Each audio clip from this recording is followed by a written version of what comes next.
Bar coming up the middle, free safety, gotta get it go. Allen steps up, jumps over the defenders to pick up the first. Now, sideline to use Curry, way downtown,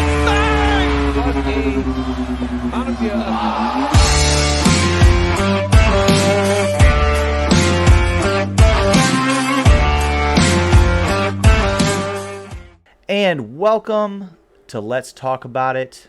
I'm your host, Jared.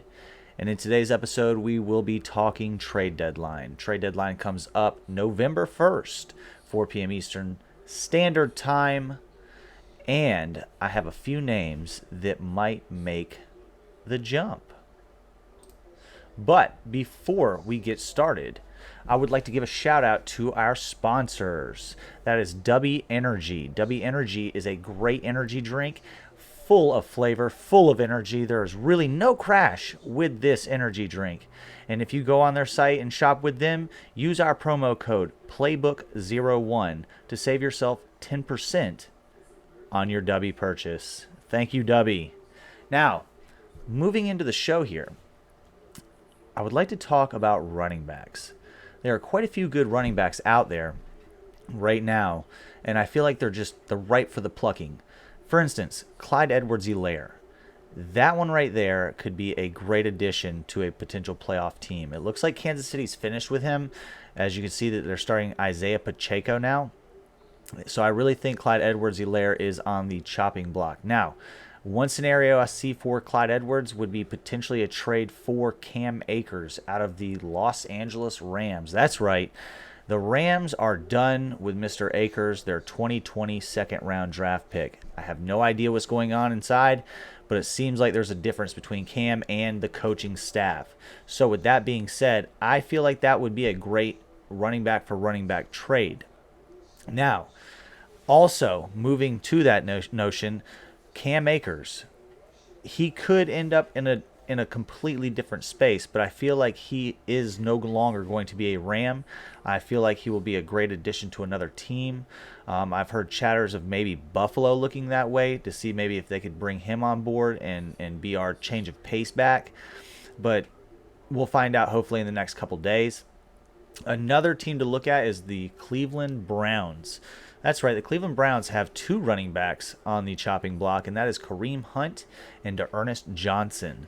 Now, I like both of these running backs. Last year, D'Ernest Johnson came on strong when both Nick Chubb and Kareem Hunt went down for those couple weeks. I don't know if he'll get plucked, but I know Kareem Hunt would be a stud in another backfield, especially if he is the prime-time back in this new team that he goes to.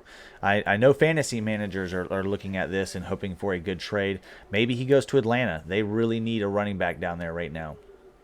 As far as the Chiefs go, the Chiefs have Ronald Jones. They acquired him this past year from the Tampa Bay Buccaneers, and he was looking for a trade out of Tampa because he just was not getting the touches compared to Leonard Fournette. Now, with that being said, I don't know of a good landing spot for him because of his recent history of fumbling the ball, and I don't know if teams are going to want to take a risk on that. I could see maybe a lower end, maybe a Texans, which they already have Pierce, which seems to be a standout rookie sensation so far. But I could see like a lower end team like that maybe picking him up. For instance, like a Carolina Panthers would be a great team for him. Boston Scott is another name to look out for. Boston Scott is right now the third in line running back with the Philadelphia Eagles, which they have a deep roster. They are a playoff contending team in my opinion. But Boston Scott is on the trading block. He's a shifty back. He's got great hands. He's more of a third down style back in my opinion. But I'm not sure where he may end up. Now, let's move forward to some of the transactions that have already happened. The Carolina Panthers give up Christian McCaffrey to the San Francisco 49ers, but the San Francisco 49ers gave up a pretty penny to get Mr. Christian McCaffrey back home. And that would be their next year's second, third, and fourth round picks, and then a fifth round pick in the 2024 draft. I feel like Carolina made out on this trade much better than the 49ers just in the long haul because they'll be able to get a bunch of fresh faces into Carolina. But I really think it's a great play for the 49ers because it gives them a top 5 player at every major position, it seems like, on their offense, with McCaffrey at running back, top 5 guy, Deebo Samuel, a top 5 guy, and George Kittle, a top 5 tight end. So this is a great addition for them. I feel like this moves them straight to the front of the line almost to win the NFC, maybe play for the NFC championship. But the next move was kind of, I feel like it came out of nowhere, and it's all due to the injury that just happened this past weekend, and that is of Breece Hall. The standout from Iowa State has been turning it up all season long as a rookie. He had a breakout 62-yard touchdown against Denver, and then a few plays later goes down tearing his ACL, and he's out for the season. Two now that I know of, and that is Javonte Williams out of Denver, and now Breece Hall at the hands of Denver. What the Jets did, though, is they stepped right out and they contacted Jacksonville because they saw Jacksonville wasn't using James Robinson as well as they should be. So I don't know the details of this trade, but all I do know is I feel like it's a fantastic move for the Jets to bring in James Robinson from the Jags. James Robinson is the same style runner as Breece Hall. Tough nose up the middle. He can run the sweeps as well, but he's more of a counter draw type of runner, and he can move the ball. I really like the play the Jets did here because of losing their I say their first round, should have been, but their second round draft pick.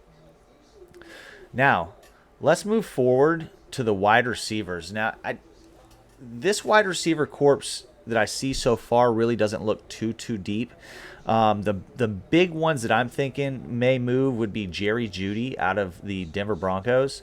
He has had I wouldn't say a great start to the season, but he's had a good start to the season. He's caught a lot of the passes come his way, either from the backup, Rypien, or from old Rusty Russ. So I like the potential of them gaining some draft picks from what they lost getting Russell Wilson. But I think Jerry Judey would find a way to a decent team. He's got great speed. He's shifty, and he's got great hands. So I could see Jerry Judey moving. The next one, I'm not so sure about, and that's Chase Claypool. Pittsburgh likes him. He was a high draft pick for them a few years ago. He's got a big body, big frame, great hands, but he hasn't played to his full potential yet. I feel like he's kind of like a touch aggressive with his attitude, if you will, but that seems to be all of Pittsburgh's wide receivers that they draft. I mean, look back at them. They're all very cocky, very strong wide receivers. Even look at the new one that they picked up in the second round in George Pickens, which is having an excellent start to his season, especially with Kenny Pickett playing. But going back to Chase Claypool, I don't think that they move him, but if they do, they're going to want either a second or third round draft pick for him. But I don't think that they get rid of him. Now, there are a couple other names, but they're not as big as those two. And we're going to run through them kind of quick. And the Patriots have a Kendrick Bourne and Nelson Aguilar on the chopping block. The Giants, Darius Slayton and Kenny Golladay. And the Jets, Denzel Mims. Now, I think with the Jets potentially moving off Denzel Mims would be for the fact of they are just so deep with all their youth that they have been able to pick up in the draft. And they have done a great job in the draft this past year with their new management and their new coaching system or coaching staff that they do have with the Jets. Now, the Saints have Marquez Callaway on the chopping block. He's one of them guys, another one, big body, decent hands. I don't want to say great hands because I've seen one hit right off his face mask against the Arizona Cardinals the other night, and it caused him to turnover. But Marquez Callaway is a big body. I think he would do good on another team. The Saints are deep at wide receiver.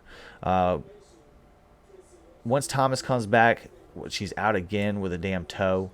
Their rookie wide receivers, they're starting to get deep in that position. So I feel like it might be a good time for them to move off of Callaway and possibly pick up some draft picks because they are going to need them soon, being their budget is maxed.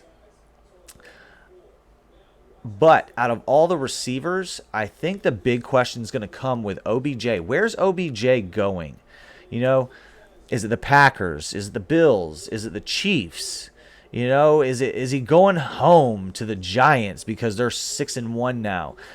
I really don't know. He keeps putting out all these cryptic tweets. Von Miller is always shouting out that he already knows where OBJ is going. OBJ is going to the Bills whenever he gets healthy. But no one really knows where OBJ is going to go. But I feel like the team that does get him, it opens up so many more plays due to the fact that OBJ will get double covered. You know, and if he did go to the Bills, now you have Diggs, OBJ, and Gabe Davis. Who are you going to cover?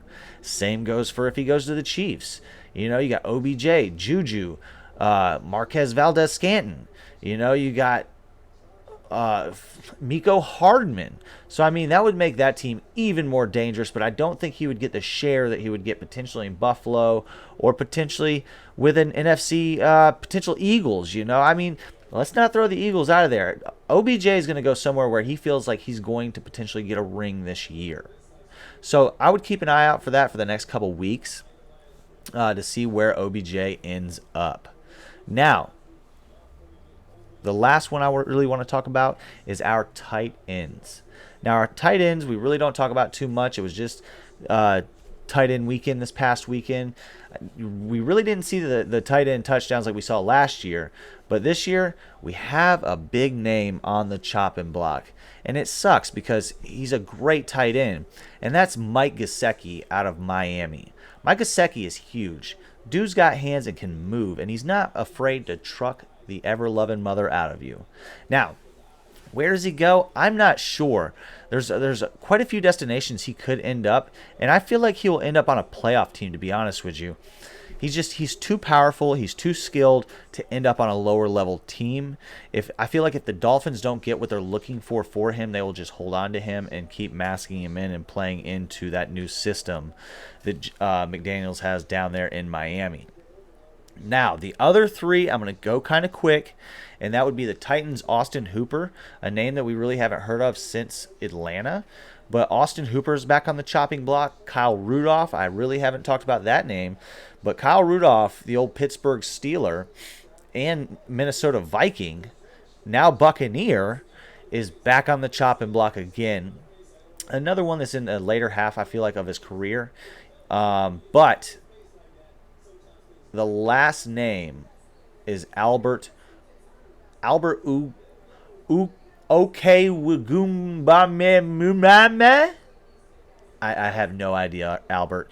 That is a wonderful last name. It is an NFL last name because it seems to be about every NFL last name is a crazy one. But this man right here is big.